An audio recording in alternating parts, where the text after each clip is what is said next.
Olá, começa agora mais um programa Mercado Futuro. Hoje eu vou conversar com o secretário executivo da Secretaria de Agricultura e Abastecimento. Isso é um fato relativamente recente, mas vocês conhecem mais o Francisco Maturo como um homem do AgriShow. Ele é presidente da AgriShow, é vice-presidente da BAG. Enfim, vocês conhecem ele dessas coisas importantes que nós acompanhamos anualmente aqui. A AgriShow, por exemplo, ficou aí 2 anos sendo virtual. E a grande novidade é que agora ela volta a ser presencial. E eu quero agradecer muito o Chiquinho, que todo mundo chama de Chiquinho, eu vou chamar de Chiquinho, o tempo que ele está me dispondo aqui, e começar a falar sobre a AgriShow. Agora também vou falar um pouco da agricultura de São Paulo, mas vamos começar falando da AgriShow. Ela volta esse ano e a minha pergunta é uma curiosidade. Talvez eu não tenha percebido, Chiquinho, ainda o tamanho da AgriShow. Nos anos de 2020 e 21, as vendas de máquinas, porque a AgriShow sempre teve muita máquina, além de muitas outras coisas, as vendas foram excelentes, o que para mim causou uma certa surpresa, que eu achei que o grande impulsionador da venda de máquinas, até pelos um monte de novidade que eu sempre vi na AgriShow, fosse justamente a exposição, né? Essa feira. Mas parece que não é bem isso. Tem alguma outra coisa na AgriShow que você deve saber melhor do que eu. É verdade isso, não? A AgriShow, primeiro que ela foi concebida, né, para uma feira de negócios. Ela foi concebida com esse propósito e ela vem cumprindo esse propósito desde a sua primeira edição em 1994. Nós pulamos 2 edições, o que totaliza 3 anos, né? Que a última edição foi em 2019. Vamos realizar a próxima agora em 2022. Já temos todos os espaços tomados, até com gente na fila para alguma eventual acomodação de área, um que é uma área menor, outro que é uma área maior. Ainda temos alguns espaços dentro dessa acomodação. Tem o critério também para entrar. Mas, de qualquer forma, é uma feira de negócios, onde ela alcança um pouco mais do que o volume de negócios. Porque o produtor, quando visita a feira, ele encontra, dentro de cada estande, os melhores técnicos, os melhores engenheiros de desenvolvimento de produto, os engenheiros de produção de cada fabricante. Esse, para mim, é um dividendo gigantesco que o produtor leva para casa e o fabricante leva para suas empresas, que é essa troca de informação, que o fazendeiro, o produtor que está lá no campo, numa distância muito grande da fábrica, às vezes aponta um pequeno detalhe num produto, numa plantadora, numa colhedora, num trator, num distribuidor de fertilizantes, num pulverizador. Às vezes é de muito fácil solução dentro de uma fábrica, e é um trabalhão no campo, onde a gente não tem ferramenta adequada. É lá num sol de 40 graus, né? Quando está meio fresco lá no Mato Grosso, 40 graus. Então, tudo é mais difícil no campo, até porque ali a máquina tem que estar operando. E não é uma máquina. Quando nós paramos uma máquina, nós paramos uma frente de serviço. Ou uma frente de colheita, ou uma frente de produção, uma frente de plantio, uma frente de pulverização. É complexo demais quando uma máquina dá problema. Então, essa troca de informações entre o produtor e o fabricante é um dos grandes dividendos que a gente leva de uma feira e que o produtor também leva para casa. Entendi, quer dizer, na verdade o produtor pode até apresentar soluções para algumas coisas que no laboratório você não, teoricamente. Eu tenho um exemplo que eu vi uma vez, não sei como é que foi resolvido, mas uma aplicação de um produto qualquer no cafezal, numa propriedade, aí próximo de Jaú, e não era para aplicar na planta, era para aplicar na parte do caule só para baixo. E esse produtor, na máquina que ele tinha, evidentemente, ele fez uma espécie de uma chapinha para o produto não ir para cima e só para baixo. É um tipo de problema que eu não sei se o engenheiro na fábrica pode captar, agora o produtor pode dizer para ele, né? Exatamente assim que funciona. Ele colocou certamente um pequeno defletor para jogar o produto onde tinha que ser jogado. Isso que nós estamos chamando hoje, Antônio, é de uma pulverização localizada, de uma aplicação localizada. Porque o que acontecia num passado muito recente, estamos falando em pulverização, quando você detectava uma incidência de praga numa determinada área da lavoura, era muito comum que você entrava com pulverização em área total. E isso é muito caro, além de comprometer meio ambiente, é muito caro. O defensivo é caro em qualquer lugar do mundo, não é? Então, hoje, com a detecção das pragas localizadas, se faz também pulverização localizada. Então, não precisa mais aquilo que se fazia no passado. Eu sou desse tempo, eu vivi isso, não, eu vivo isso até hoje, no meu mundo agro, eu vivo isso. Então, a pulverização é localizada. O plantio, vamos dar um exemplo pequeno. Você fazia antes plantio de 4, 5 grãos de milho cada posição. Hoje não, é 1 grão a cada 20 centímetros. As máquinas têm que alcançar tamanha precisão que ela consiga fazer essa plantabilidade de 5 plantas por metro. É assim que funciona, porque semente é caro e nós não podemos ter competição entre as plantas. Que aí eu vou ter 2 espigas de milho muito pequenas. É melhor que tenha uma grande, uma bem feita, uma grande, que dê peso, que dê resultado para o produtor. Então, é o refinamento da nossa agricultura. Quando você fala em aplicação de calcário, no passado 4 toneladas por hectare, sei lá, 2 toneladas por hectare. Então, joga de qualquer jeito. Não, nós precisamos fazer isso bem feitinho. Porque se eu pudesse pôr 4 toneladas por hectare e um montinho lá no meio, poderia resolver? Claro que não.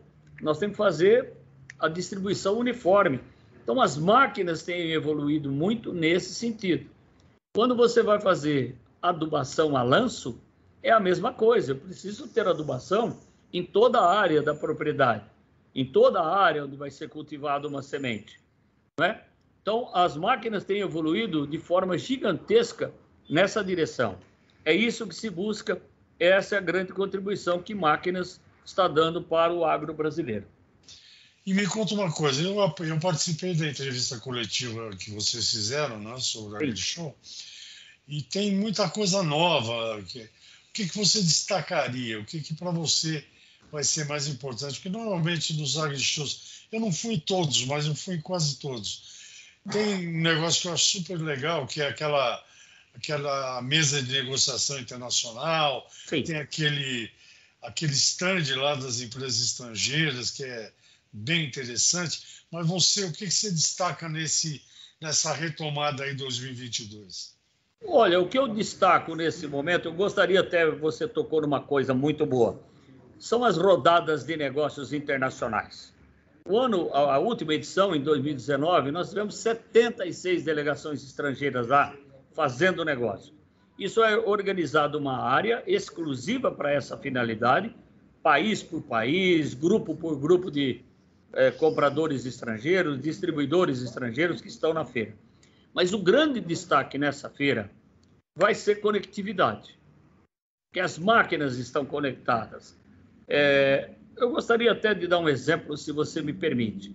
Você pega o carro mais moderno que tem, sei lá, uma Mercedes, uma BMW, uma Audi, ele tem tudo que uma máquina agrícola tem hoje. Porém, qual é a grande diferença? Essa Mercedes, essa BMW, essa Audi, eu estou citando o nome, que é isso mesmo. Tem tudo que uma máquina agrícola tem, mas ela está presa no painel.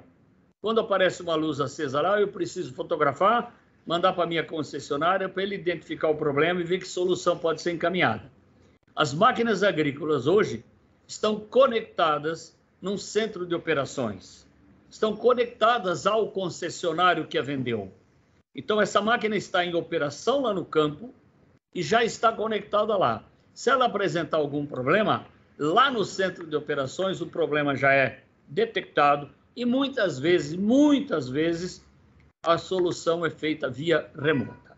Então, o país tem caminhado muito nessa direção e o grande destaque para essa feira será, sem dúvida nenhuma, a conectividade das máquinas com os seus centros de operações. E também a transmissão de dados, porque as máquinas geram dados que são transformados em informações que vai passar para o agrônomo, vai gerar um mapa agronômico, para poder fazer uma melhor distribuição de calcário, que é a calagem. Muita gente está esquecendo da calagem, que é a base de qualquer boa adubação, para depois gerar o mapa agronômico de que elementos a terra está precisando, como se fosse um exame de sangue que a gente faz, e ali se detecta essa ou aquela deficiência, e o médico corrige com algum medicamento, com alguma alimentação. O solo é exatamente a mesma coisa, é um ser vivo. Então, a AgriShow 2022 será marcada por essa principal coisa que está acontecendo. Melhorar o perfil do solo, evoluir na direção do uso de defensivo racional, do uso de fertilizante em quantidade adequada. Fertilizante e defensivo é igual remédio. Se de menos não resolve, se de mais vira veneno. É exatamente assim. Nós tomamos remédio demais, nós vamos morrer. Não é isso? Uhum. E me conta uma coisa, isso que você falou da máquina conectada com o fabricante ou com o revendedor, isso não é ficção, isso já existe hoje, já funciona? Já existe, está funcionando. Recentemente, nós visitamos vários centros de operações do Brasil. E qualquer máquina que você visitar, um fabricante de máquina que esteja instalado no Brasil, ele tem a telemetria das máquinas. Está acompanhando uma máquina, sei lá, um fabricante aqui em São Paulo está visitando uma máquina que está lá no Mato Grosso, lá no fundo, no médio norte do Mato Grosso para cima, ou no Rio Grande do Sul, ele está acompanhando a máquina, uma telemetria, como se fosse aí uma Fórmula 1, onde se permite fazer regulagens e coisas desse tipo no carro que está na pista a 300 km por hora. É isso que está acontecendo hoje. Impressionante. Eu vou pedir um intervalinho, a gente volta, é muito rápido, viu? Eu converso com o Francisco Maturo, ele é secretário executivo da Secretaria, né, de Abastecimento, de Agricultura e Abastecimento, presidente da AgriShow, que vai acontecer o mês que vem, e vice-presidente da BAG, que é a Associação Brasileira do Agronegócio. Nós voltamos já já.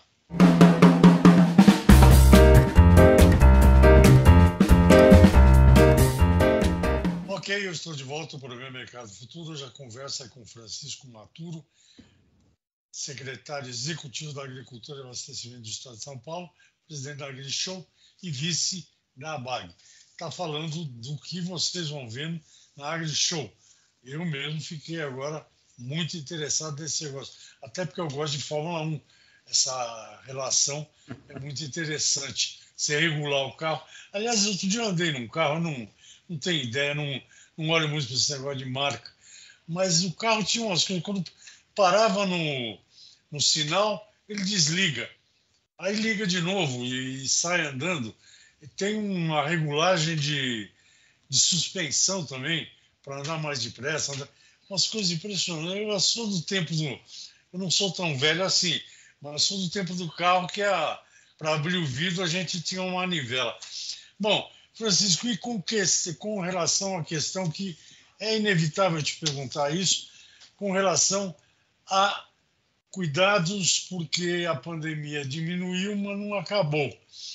A China está dando aí umas manchetes bem desagradáveis, Xangai, umas coisas complicadas. Como é que vai ser para a gente que vai lá, vai visitar, vai andar lá nos 520 mil metros quadrados? Você tocou num ponto fundamental para mim, Antônio. Fundamental. Aqui há uma decisão e já as providências estão em curso. Todas as regras sanitárias serão cumpridas. Não acabou a pandemia, é um fato. Nós estamos aqui com uma certa liberdade para usar ou não usar a máscara, é uma decisão de cada um. E eu fico muito feliz que eu estou encontrando muita gente com máscara, porque em 2 anos aí, graças a Deus, e é uma medida muito simples, que é a máscara, nós não pegamos nem gripe, que é um privilégio. A gente não quer abusar e não quer expor o nosso visitante ou os expositores que estão lá, as pessoas que estão trabalhando, porque nós temos 10 mil pessoas trabalhando na AgriShow. Estamos recomendando aos expositores que façam os seus estandes o mais aberto possível.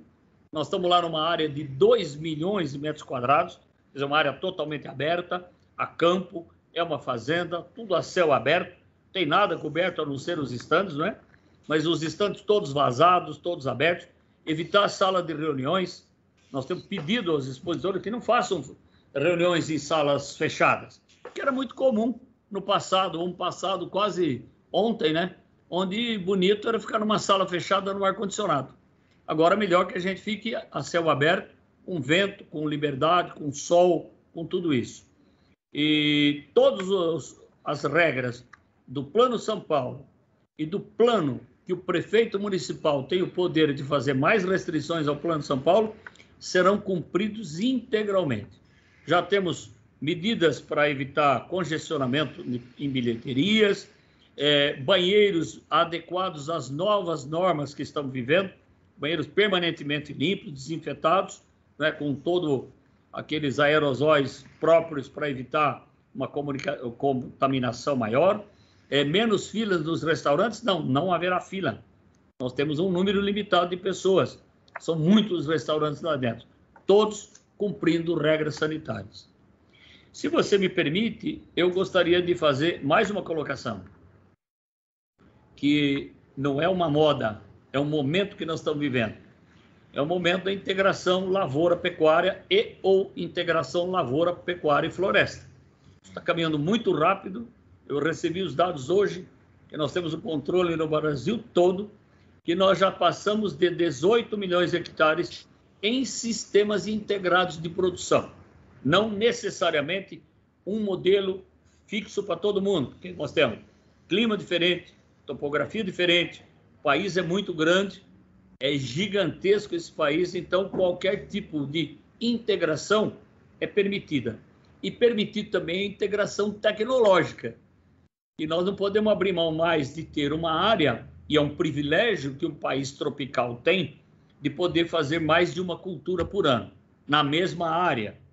O que não é possível na Europa, o que não é possível nos Estados Unidos, e nem mesmo na Argentina, que tem clima temperado. No Brasil isso é possível, bem-vindo e muito saudável, porque a gente já tem região com 3 safras, com 4 safras, e se for pela visão do pesquisador, a 5ª safra é uma safra de palha, que é tão importante quanto a cultura que ela vai receber em cima no próximo plantio. Então, se olhar dessa forma, o Brasil pode continuar crescendo, vai continuar crescendo, nós podemos dobrar a produção que temos hoje na mesma área, adotando regras de tecnologia, seguindo a orientação do médico, que é o agrônomo que está lá na lavoura, orientando de forma adequada. E fora, e por que não dizer, da coragem do nosso produtor, do nosso agricultor. Ele tem coragem para aceitar desafios, mudanças, ele é adepto às mudanças e às novidades.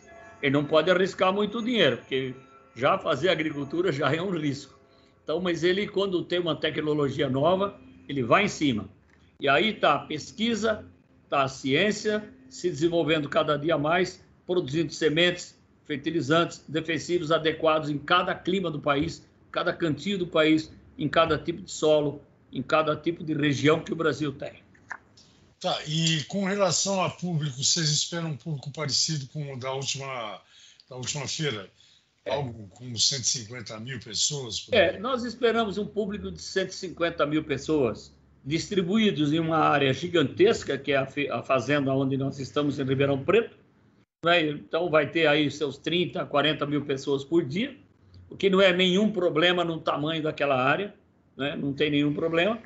Mas é um público, assim, um público bastante qualificado, que são produtores, são interessados em buscar conhecimento, em deixar conhecimento para os fabricantes. Isso é um público importantíssimo para nós.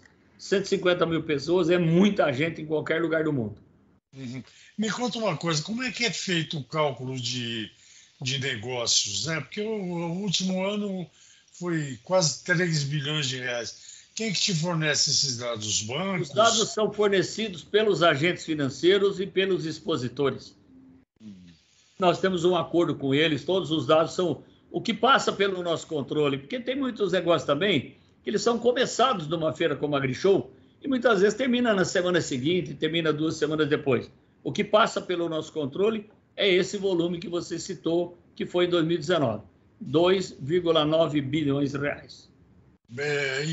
Eu vi na coletiva, tem assuntos lá para pecuária de leite, pecuária de corte, costuma ter. E alguém te perguntou de piscicultura, você jogou para uma outra feira aí. Tem uma feira de aquicultura, como é que é esse negócio? Eu não joguei para outra feira. Na verdade, alguém perguntou do peixe, né? Isso. Alguém perguntou do peixe. O peixe é uma coisa mais complicada para nós, porque nós teríamos que ter tanques lá na feira, teria que ter uma série de coisas e com altíssima tecnologia. Porque peixe, você sabe como é que ele é produzido. Peixe é produzido em água absolutamente limpa, né? Porque o maior fiscal da água é o próprio peixe. Se a água tiver algum problema, ele morre. Então, o que nós estamos vivendo em termos de AgriShow é que ainda nós não temos condições para fazer uma AquiShow, né? Então, teria que ser uma outra coisa. Então, e também a questão da pecuária. Pode ser que a gente venha ter uma feira exclusivamente de pecuária, lá no mesmo recinto, que é uma área destinada a eventos com toda a infraestrutura preparada, pronta, com banheiro, com arruamento, com tudo. É possível que a gente venha fazer uma nova feira lá. Eu não ouvi falar nessa coletiva, Francisco, daquelas as dinâmicas que são fundamentais na AgriShow. Vai ter de novo? Tem, a AgriShow, ela plantio, começou... aquela coisa? A AgriShow começou como feira dinâmica. Só que é um evento bastante grande, movimenta muita gente e a tecnologia nos permite fazer alguma substituição. A gente hoje tem tecnologia, uma coisa era 94, quando nós começamos, né? Mesmo aí, em meados do ano 2000, nós estamos longe das tecnologias que temos hoje, né? Então, isso era um pouco mais difícil e a gente tinha que mostrar mesmo ali, ao vivo, uma máquina plantando, uma máquina colhendo, uma máquina adubando, uma máquina pulverizando. Hoje nós podemos fazer isso numa grande tela de TV, dentro de um stand, mostrando, afirmando, validando dados ali. E o agricultor também pode entrar no sistema e ver isso da casa dele. Entendi. Vamos a um outro intervalo e aí a parte final. Vou entrar um pouco na agricultura de São Paulo. Eu converso com o secretário executivo da Agricultura e Abastecimento de São Paulo, presidente da AgriShow e vice da BAG. Nós vamos ao intervalo, voltamos já.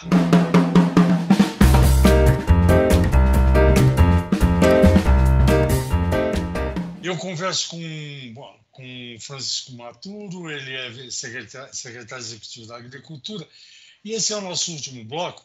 Eu queria falar um pouco da tua atividade aí. Eu faço parte de alguns grupos de WhatsApp, onde eu tenho visto muitos, mas enormes elogios ao seu trabalho aí na secretaria, junto com o secretário, evidente, com a equipe toda. Eu queria perguntar um negócio que me chamou muita atenção. Aquele famoso PRA, que é o plano dos estados, né? Os estados é que tem que fazer essa regularização ambiental. Dizem que desde que você chegou aí, agora a secretaria é no centro de São Paulo, né? Perdão, em Anhangabaú. Sim. Desde que você está aí no Anhangabaú, São Paulo chegou aos 100% ou está muito próximo disso? Porque assim, talvez aí para o grande público a gente deva explicar de forma mais detalhada. O Código Florestal foi promulgado em 2012 e todos os estados têm a obrigação de fazer a regularização ambiental. É obrigação para cumprir a regra federal, que é o Código Florestal. Então tem o CAR, Cadastro Ambiental Rural, que é uma autodeclaração. O produtor faz a declaração. E o PRA é o Programa de Regularização. Então está no segundo passo. O que nós fizemos até agora? Nós já analisamos 100% do CAR. Então, 100% analisado. Agora já está em andamento o PRA, o Programa de Regularização Ambiental. Quem não tem passivo ambiental já está recebendo certificado, que ele pode transferir a propriedade, pode vender a propriedade, pode dividir com os filhos, enfim, pode fazer financiamento, pode fazer o que ele quiser. Quem tem algum passivo também tem a possibilidade de fazer a compensação. Com parques do estado de São Paulo, pode fazer a compensação com o seu vizinho, que eventualmente tem um superávit, não é? E pode receber por pagamento de serviços ambientais. São Paulo avançou rapidamente nisso, foi feito um trabalho, uma frente de trabalho gigantesca dentro da secretaria, sob o comando do secretário Itamar Borges, que estabeleceu isso como prioridade do governo, regularizar, da sua gestão, né? Regularizar as propriedades rurais do estado de São Paulo. Então, nós estamos, assim, 100% dos CARs analisados e o PRA vai de vento em popa. Mais de 60% não tem passivo em São Paulo. São 400 e tantas mil propriedades, nós não temos passivo nenhum. Esse agricultor está apto a receber o certificado de regularização. A única coisa que precisa é entrar no site da secretaria e buscar o resultado da propriedade dele. Ele já tem o CAR, que é uma autodeclaração. O que o PRA faz? O que a análise faz? Checa se aqueles dados estão de acordo, ou faz uma correção para lá, uma para cá, ou diz que está de acordo. Então, nós temos mais de 60% do CAR já perfeitamente sem passivo, sem nenhuma correção para fazer. Quem eventualmente tem correção para fazer, vai cumprir os prazos que a lei determina e faz a sua regularização. Não, e a questão fundiária em São Paulo, tirando um probleminha ou outro, São Paulo hoje já não tem mais o que chamava-se antigamente de latifúndio. Ou se tem muito pouco, né? As propriedades de São Paulo diminuíram de tamanho, né? Ao mesmo tempo em que, pelo que eu acompanho aí, as áreas reflorestadas nos últimos anos aqui em São Paulo têm aumentado. Isso independente de código florestal. Sim. Acho que você concorda comigo, né? Eu concordo plenamente com você, que eu acho que teve alguma coisa no passado, talvez eu use como exemplo. Quando apareceu a lei para usar cinto de segurança, era uma lei, era obrigatória, você tomava multa por não usar cinto de segurança. Hoje você usa cinto de segurança por consciência. Você não deixa entrar um filho seu, um neto, num carro sem que ele afivele o cinto. Isso é consciência de que isso é seguro, de que isso protege vidas. A preservação ambiental passa pelo mesmo processo. Eu espero em Deus que isso seja verdade, porque ninguém está sendo obrigado a reflorestar. São Paulo está encontrando superávit de área em todos os cantos. Nós já chegamos próximo de 300 mil hectares de superávit. É claro que isso é a soma de várias propriedades, mas isso é um benefício para o Estado. O agricultor brasileiro, de um modo geral, tem plena consciência da necessidade de conservação.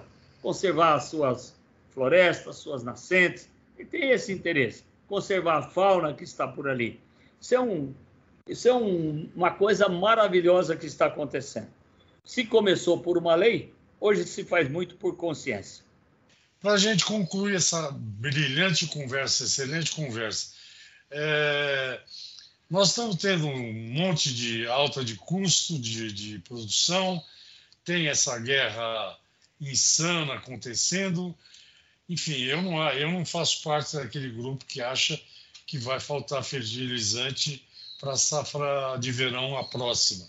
Eu acho que se continuar, na outra talvez tenha procurar outros fornecedores, mas não acho que vai faltar. Mas como é que você hoje, eu acho, por exemplo, a Secretaria de Agricultura do Estado de São Paulo, se alguém me chamasse e falasse, você quer ser, isso é a minha opinião pessoal, se alguém me chamasse e falasse, você quer ser ministro da Agricultura ou secretário da Agricultura de São Paulo? Eu nasci no Brás, tá? Eu quero ser secretário de São Paulo, que eu acho muito importante. Como é que vocês estão vendo esses possíveis tumultos que estão passando por aí, em cima da gente? Eu diria o seguinte, fertilizante é um problema, sem dúvida nenhuma. Alguns elementos, né, não são todos, mas nós temos alguns problemas. E uma boa parte, seus 20%, 25%, vem dessa área conflagrada. E vivemos nesse momento. A primeira coisa é que é uma guerra insana, como você citou. Primeiro, são forças muito desproporcionais em combate. Imaginar o poderio militar da Rússia contra a Ucrânia, diríamos que é quase uma covardia, um pecado. Então, primeiro, minha solidariedade ao povo ucraniano e os seus descendentes, que muitos vivem no Brasil. É uma solidariedade minha pessoal, da Secretaria, do governo de São Paulo. A gente acha isso um grande pecado que está acontecendo. Mas também, por outro lado, é altamente positivo que o Brasil se mexa para diminuir um pouco a dependência externa que tem. E eu vejo aqui, e acompanho pelo Brasil todo, grandes ações no sentido do Brasil buscar, não digo a autossuficiência dos fertilizantes que demanda, mas pelo menos ter menos dependência, que já é um grande passo. Eu acho que o Brasil se movimenta nessa direção. Acho um pecado a gente ter grandes reservas de potássio predominantemente, e nós sentados em cima de uma riqueza que vamos deixar para quem? Para quem serve isso? Então, são rochas. Então, eu acho que o Brasil se movimentou. Há uma corrida para que a gente diminua a dependência. Fundamental para esse país maravilhoso que nós temos. Além de tudo, tem uma coisa que está indo muito bem, que você sabe isso melhor que eu, são os famosos bioinsumos, né? Sim. É pouco, mas começa com pouco, depois né? Francisco, o Chiquinho, foi um prazer conversar com você. Vou te visitar lá na AgriShow, espero que o mesmo dia que eu vá você esteja por lá. A secretaria monta o gabinete lá, né? Sim. Então, o gabinete estará instalado na Secretaria da Agricultura. O Itamar Borges já assinou a transferência do gabinete para a AgriShow, como todos os secretários que o antecederam fizeram. E o Chiquinho, se Deus me permitir, vai estar todos os dias. Então nos vemos lá, tomamos um café juntos, tá bom? Meu convidado. Muito obrigado, sucesso para a AgriShow, espero que corra tudo na mais perfeita harmonia. E eu vou passar lá e aí a gente conversa lá. Mas obrigado pela entrevista e até a próxima oportunidade. Obrigado. Eu converso com o Francisco Maturo, ele é secretário executivo da Agricultura, e esse é o nosso último bloco. Eu queria falar um pouco da tua atividade aí. Eu faço parte de alguns grupos de WhatsApp, onde eu tenho visto muitos, mas enormes elogios ao seu trabalho aí na secretaria, junto com o secretário, evidente, com a equipe toda. Eu queria perguntar um negócio que me chamou muita atenção. Aquele famoso PRA, que é o plano dos estados, né? Os estados é que tem que fazer essa regularização ambiental. Dizem que desde que você chegou aí, agora a secretaria é no centro de São Paulo, né? Perdão, em Anhangabaú. Sim. Desde que você está aí no Anhangabaú, São Paulo chegou aos 100% ou está muito próximo disso? Porque assim, talvez aí para o grande público a gente deva explicar de forma mais detalhada. O Código Florestal foi promulgado em 2012 e todos os estados têm a obrigação de fazer a regularização ambiental. É obrigação, para cumprir a regra federal, que é o Código Florestal. Então tem o CAR, Cadastro Ambiental Rural, que é uma autodeclaração. O produtor faz a declaração. E o PRA é o Programa de Regularização. Então está no segundo passo. O que nós fizemos até agora? Nós já analisamos 100% do CAR. Então, 100% analisado. Agora já está em andamento o PRA, o Programa de Regularização Ambiental. Quem não tem passivo ambiental já está recebendo certificado, que ele pode transferir a propriedade, pode vender a propriedade, pode dividir com os filhos, enfim, pode fazer financiamento, pode fazer o que ele quiser. Quem tem algum passivo também tem a possibilidade de fazer a compensação. Com parques do estado de São Paulo, pode fazer a compensação com o seu vizinho, que eventualmente tem um superávit, não é? E pode receber por pagamento de serviços ambientais. São Paulo avançou rapidamente nisso, foi feito um trabalho, uma frente de trabalho gigantesca dentro da secretaria, sob o comando do secretário Itamar Borges, que estabeleceu isso como prioridade do governo, regularizar, da sua gestão, né? Regularizar as propriedades rurais do estado de São Paulo. Então, nós estamos, assim, 100% dos CARs analisados e o PRA vai de vento em popa. Mais de 60% não tem passivo em São Paulo. São 400 e tantas mil propriedades, nós não temos passivo nenhum. Esse agricultor está apto a receber o certificado de regularização. A única coisa que precisa é entrar no site da secretaria e buscar o resultado da propriedade dele. Ele já tem o CAR, que é uma autodeclaração. O que o PRA faz? O que a análise faz? checa se aqueles dados estão de acordo, ou faz uma correção para lá, uma para cá, ou diz que está de acordo. Então, nós temos mais de 60% do CAR já perfeitamente sem passivo, sem nenhuma correção para fazer. E quem eventualmente tem correção para fazer, vai cumprir os prazos que a lei determina e faz a sua regularização. Não, e a questão fundiária em São Paulo, tirando um probleminha ou outro, São Paulo hoje já não tem mais o que chamava-se antigamente de latifúndio. Ou se tem, tem muito pouco, né? As propriedades de São Paulo são diminuíram de tamanho, né? Ao mesmo tempo em que, pelo que eu acompanho aí, as áreas reflorestadas nos últimos anos aqui em São Paulo têm aumentado.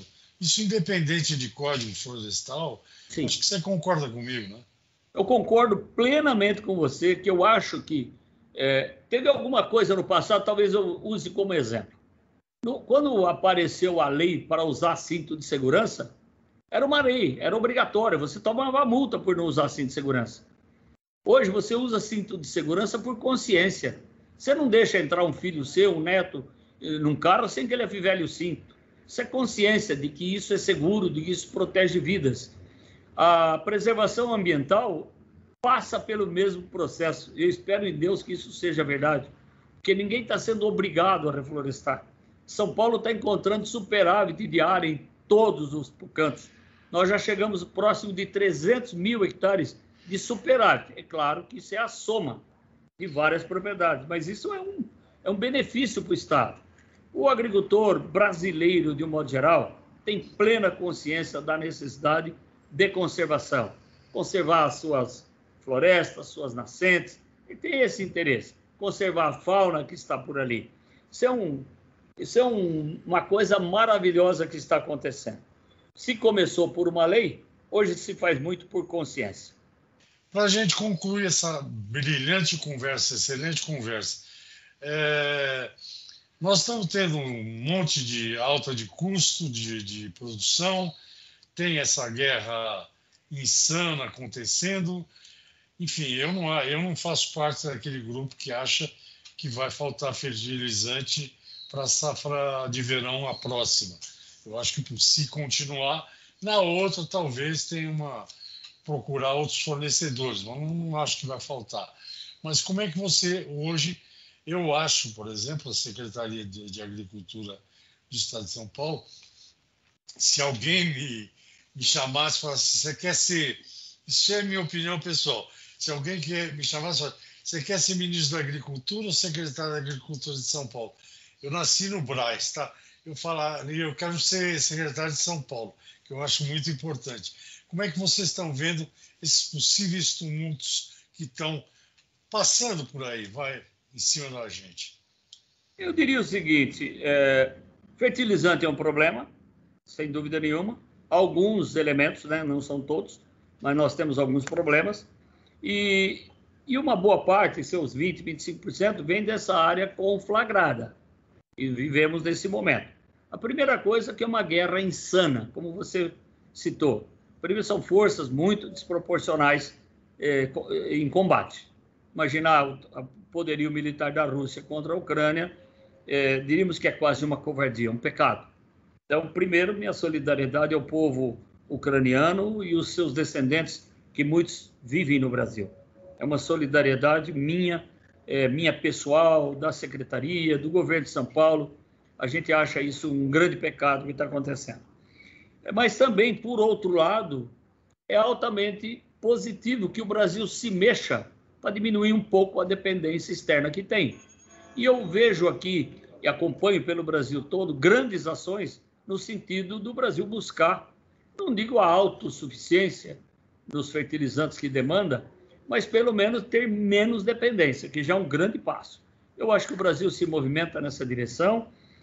Acho um pecado a gente ter grandes reservas de potássio predominantemente, e nós sentados em cima de uma riqueza que vamos deixar para quem? Para quem serve isso? Então, são rochas. Então, eu acho que o Brasil se movimentou. Há uma corrida para que a gente diminua a dependência. Fundamental para esse país maravilhoso que nós temos. Além de tudo, tem uma coisa que está indo muito bem, que você sabe isso melhor que eu, que são os famosos bioinsumos, né? Sim. É pouco, mas começa com pouco, depois né? Francisco, ou Chiquinho, foi um prazer conversar com você. Vou te visitar lá na AgriShow, espero que o mesmo dia que eu vá você esteja por lá. A secretaria monta o gabinete lá, né? Sim. Então, O gabinete estará instalado na Secretaria da Agricultura. O Itamar Borges já assinou a transferência do gabinete para a AgriShow, como todos os secretários que o antecederam fizeram. E o Chiquinho, se Deus me permitir, vai estar todos os dias. Então, nos vemos lá, tomamos um café juntos, tá bom? Meu convidado.